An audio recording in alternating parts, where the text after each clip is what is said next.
దాడికి ప్రతీకారంగా భారత్ ఆపరేషన్ సింధూర్ పేరిట దాడులు చేసింది. ఆపరేషన్ సింధూర్ దెబ్బకు పాక్ లోని కీలక ఉగ్ర స్థావరాలు, ఎయిర్ బేస్లు తీవ్రంగా దెబ్బతిన్నాయి. ఇక అదే సమయంలో పాక్ దాడులను తిప్పికొట్టి భారత్ శత్రు దేశానికి తగిన గుణపాఠం చెప్పింది.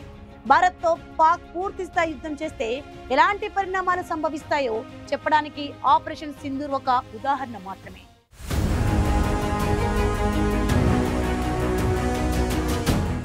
ఆపరేషన్ సింధూర్ పేరిట పాక్లోని కీలక ఉగ్ర స్థావరాలు, ఎయిర్ బేస్లపై భారత సైన్యం జరిపిన దాడుల్లో తీవ్ర నష్టం వాటిల్లింది. ఆపరేషన్ సింధూర్ దెబ్బకు భారత్ సత్తా ఏంటో పాక్కు స్పష్టంగా అర్థమైంది. భారత్తో పూర్తిస్థాయి యుద్ధం చేస్తే ఎలాంటి పరిణామాలు సంభవిస్తాయో ఆపరేషన్ సింధూర్ పాక్కు తెలిసేలా చేసింది. ఆపరేషన్ సింధూర్లో భాగంగా సైన్యానికి చెందిన చినార్ కార్ప్స్ జరిపిన దాడుల్లో పాకిస్తాన్ సైనిక మౌలిక సదుపాయాలు ధ్వంసమైనట్లు తెలుస్తోంది. పాక్ ఆక్రమిత కశ్మీర్లో లేపా వ్యాలీలోని పాక్ సైనిక మౌలిక సదుపాయాల లక్ష్యంగా చినార్ కార్ప్స్ దాడులు చేసినట్టు సైనిక వర్గాలు వెల్లడించాయి. అత్యంత ఖచ్చితత్వంతో భారత సైన్యం చేసిన దాడుల్లో పాకిస్తాన్కు భారీగా నష్టం వాటిల్లింది.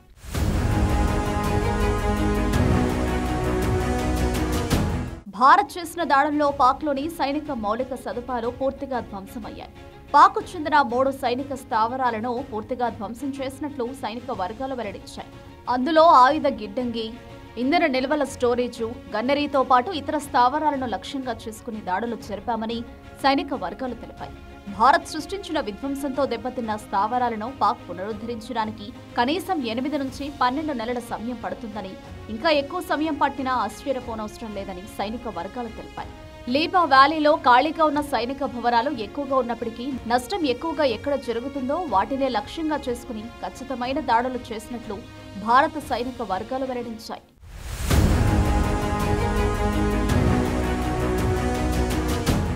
ఆపరేషన్ సింధూర్లో భాగంగా మే 7న పీఓకేలోని ముజఫరాబాద్లో చినార్ కార్ప్స్ చేసిన దాడులకు భయపడి పాక్ 75వ పదాతి దళం కమాండర్ మసీదులో దాక్కున్నట్లు భారత అధికారులు తెలిపారు. దాదాపు 25 నిమిషాల పాటు ఆపరేషన్ జరిగిందని అధికారులు పేర్కొన్నారు. భారత బలగాల ధాటిని తట్టుకోలేక పారిపోయి మసీదులో దాక్కున్న పాక్ కమాండర్ ముందు ప్రాణాలు కాపాడుకోండి అని పాక్ దళాలకు ఆదేశాలిచ్చినట్లు వారి కమ్యూనికేషన్లను ట్రాక్ చేసినప్పుడు సైనిక వర్గాలకు తెలిసింది. ఆపరేషన్ సింధూర్లో 64 మంది పాకిస్తాన్ సైనికులు, అధికారులు మృతి చెందారని భారత సైన్యం ప్రకటించింది. మరో 96 మంది పాక్ సైనికులు గాయపడినట్లు వెల్లడించింది. తమ ప్రతీకారం 1:3 నిష్పత్తిలో ఉంటుందని భారత బలగాలు పాక్కు గట్టి హెచ్చరికలు పంపాయి. పాకిస్తాన్ ఒక్కసారి దాడి చేస్తే అందుకు బదులుగా భారత్ 3 రెట్లు తీవ్రంగా దాడి చేస్తుందని భారత బలగాలు వెల్లడించాయి.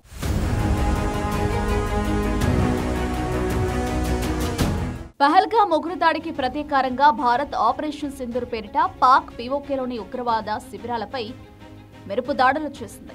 అందుకు ప్రతిగా పాక్ కూడా ఎదురు కాల్పులకు తెగబడింది. డ్రోన్లు, మిసైళ్లతో భారత్పై దాడులకు యత్నించింది. ఆ సమయంలో పూంచ్లోని నియంత్రణ రేఖపై ఉన్న ఎత్తైన ఆర్మీ పోస్టుపై దాడులకు పాల్పడింది. అప్పుడు భారత సైన్యం ధీటుగా బదులిచ్చింది. కేవలం 3 నిమిషాల్లోనే 13 శత్రు స్థావరాలను ధ్వంసం చేసింది భారత్. పాకిస్తాన్ ఆక్రమిత కశ్మీర్లోని ఓ కొండపై ఉగ్రవాద లాంచ్ ప్యాడ్లు మోహరించడంతో పాటు మే 6, 7వ తేదీ రాత్రి పూంచ్ పోస్టుపై పాక్ ఆర్మీ 2 మోర్టార్ బాంబులను ప్రయోగించింది. దాదాపు 10,000 అడుగుల ఎత్తులో ఉన్న పూంచ్ పోస్టులో జరిగిన ఆ దాడి సమయంలో భారత సైన్యం ఫిరంగి, షోల్డర్ ఫైర్డ్ క్షిపణులు, మోర్టార్ కాల్పులతో తీవ్రంగా దాడి చేశాయి.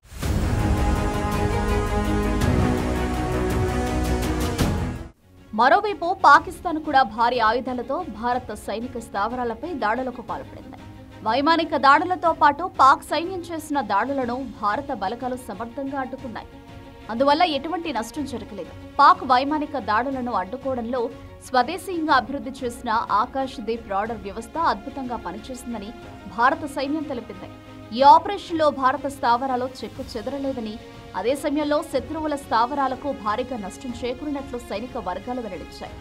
భారత్ దాడుల్లో కీలక ఎయిర్ బేస్లు ధ్వంసమవడంతో పాటు న్యూక్లియర్ లీకేజీ జరిగిందనే అనుమానాలకు తావిచ్చేలా పాక్ చర్యలు కనిపించాయి.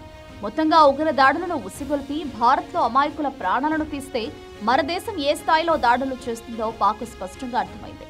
అంతేకాదు, భారత్ పూర్తిస్థాయి యుద్ధం చేస్తే పాక్ పారిపోవడం తప్పదనే విధంగా శత్రు దేశానికి హెచ్చరికలు పంపింది.